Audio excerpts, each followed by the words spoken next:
Hi friends, Dara Petralia, the Queen of Commercial with True Agent Real Estate, and today I was asked to give a talk about leasing. Things to take into consideration either if you are the tenant or if you are representing a tenant, some things to keep in mind.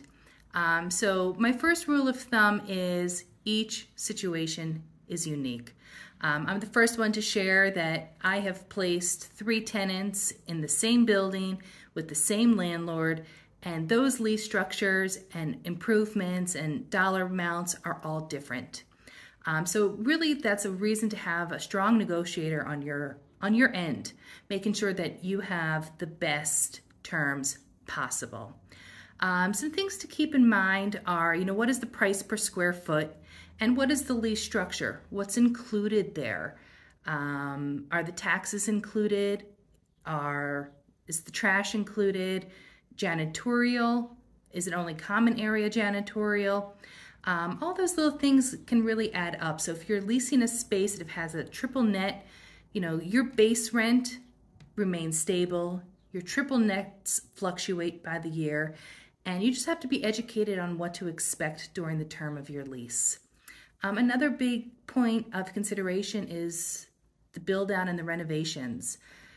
I always say that there are 3 options. The landlord pays, the tenant pays, or some sort of combination. And what I see most commonly is some sort of combination. Obviously, it depends on what the extent is, the condition of the space. And again, each landlord, each space is unique.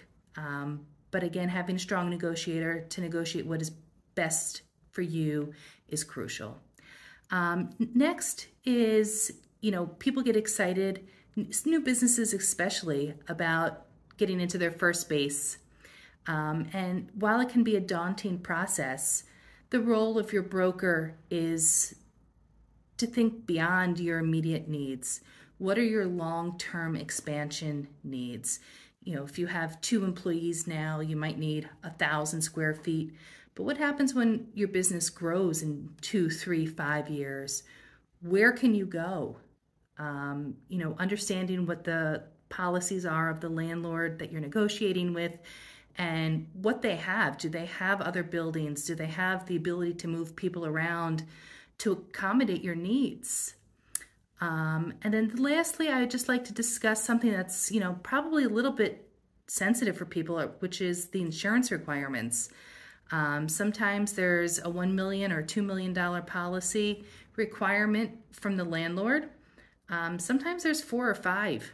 And understanding what the maximum insurance policies are in New York and then what can fall under an umbrella, that can get costly. So understanding, what is the likelihood and the risk that you're going to have to meet very high insurance requirements?